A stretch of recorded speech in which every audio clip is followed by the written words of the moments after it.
Halo, Assalamualaikum warahmatullahi wabarakatuh. Kembali lagi dengan saya Dian Dinsdianti. Hari ini saya akan menceritakan kisah darah cantik bernama Isabella Guzman, yaitu pembunuh berdarah dingin yang tega membunuh ibunya sendiri dengan cara menikam sebanyak 151 kali. Kisah dia menjadi viral setelah foto dia yang tersenyum lebar di pengadilan beredar luas di jagat maya. Bagaimana kisahnya? Sebelum kita lanjut ke kisah dari Isabella Guzman ini, terlebih dahulu saya minta tolong kepada teman-teman untuk klik tombol subscribe-nya bagi yang belum dan share ke seluruh media sosial yang kalian punyai. Saya juga tunggu komentar-komentar positifnya untuk perkembangan dari channel saya ini.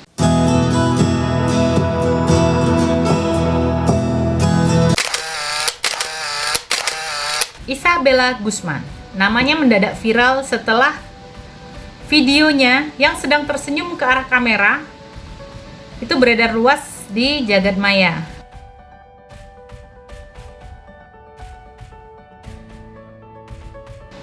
Siapa sih Isabella Guzman ini? Dia adalah remaja cantik asal Colorado, Amerika Serikat, yang dituduh melakukan pembunuhan terhadap ibu kandungnya sendiri yang bernama Yoo Min-hoy dengan cara menikam ibu kandungnya tersebut. Nama Isabella Guzman ini menjadi trending di Google pada bulan September 2020 ini saat videonya di pengadilan itu beredar luas. Dia tersenyum dan terlihat tenang, padahal posisinya dia itu di situ sebagai terdakwa pembunuhan. Berikut adalah fakta-fakta menarik tentang Isabella Guzman.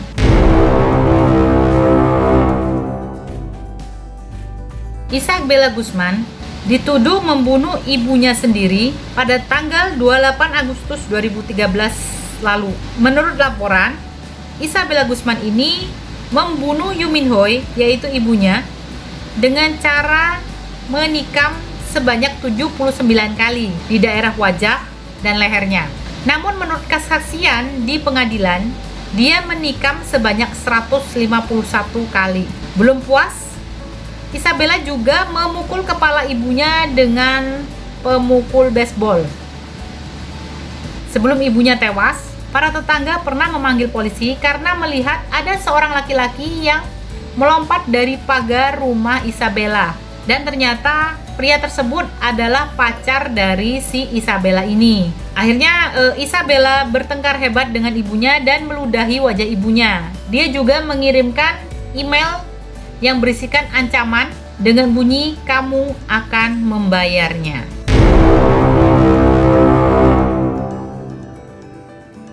Pada tanggal 28 Agustus 2013, sebelum kejadian, polisi mendatangi kediaman Isabella Guzman ini dengan laporan perselisihan keluarga. Namun, polisi tidak melihat ada tanda-tanda perselisihan di situ.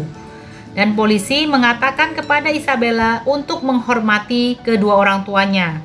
Polisi mengatakan bahwa dia bisa diusir karena telah bersikap buruk. Mendengar hal itu, Isabella Guzman berdiam diri di kamarnya seharian. Yoo Min-hoy melihat Isabella berdiam diri seharian di kamarnya. Dia menelpon ayah kandung dari Isabella Guzman ini.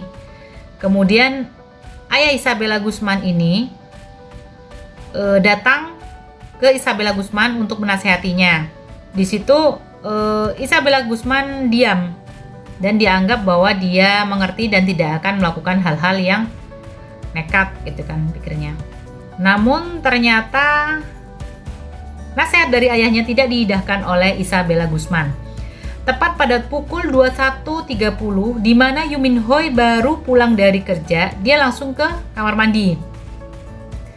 Nah, di sana ternyata Isabella Guzman mengikuti Yoo Min-hoy ini ke kamar mandi. Selang beberapa saat, Rian Hoy, yaitu suami dari ibunya atau ayah tiri dari Isabella Guzman ini, mendengar dentuman dan teriakan dari Yoo Min-hoy.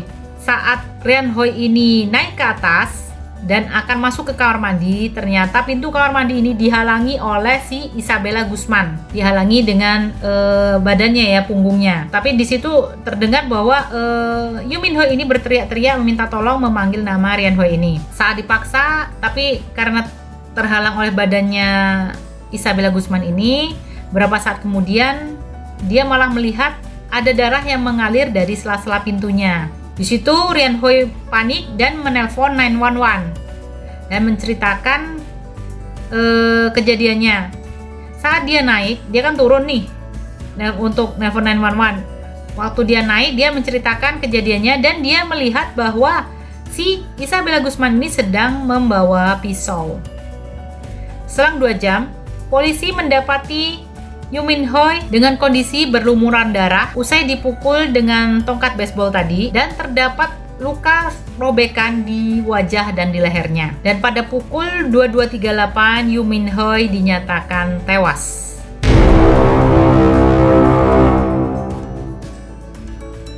Setelah melakukan pembunuhan, Isabella Guzman kabur ke minimarket di dekat rumahnya. Dia berusaha untuk membersihkan darah yang menempel pada tubuhnya dan dia beralibi bahwa dia adalah korban pemerkosaan.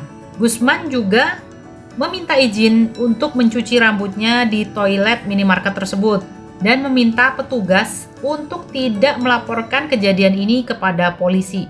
Sehari kemudian, polisi berhasil melacak keberadaan dari Isabella Guzman ini. Dan dia menunjukkan kartu identitas Isabella Guzman kepada Isabella Guzman, tapi dijawab itu bukan dia, tetapi mirip. Namun setelah itu dia berhasil ditangkap. Jadi kejadian dari dia membunuh sampai dengan dia ditangkap itu sekitar 16 jam. Setelah 16 jam, Isabella Guzman bisa ditangkap oleh kepolisian setempat.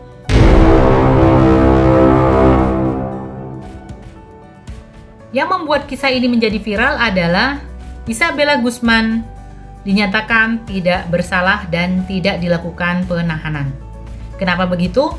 Karena dia dianggap mengalami gangguan jiwa. Alhasil dia dikirim ke rumah sakit jiwa di Pueblo untuk menjalani pengobatan dan perawatan kejiwaannya. Berdasarkan dari dokter yang menanganinya, yaitu Richard Pons, Isabella Guzman ini didiagnosa mengalami paranoia skizofrenia. Dia menceritakan bahwa si Isabella Guzman ini sering menatap ke ruang yang kosong, kemudian dia suka tersenyum sendiri atau dia suka tertawa sendiri.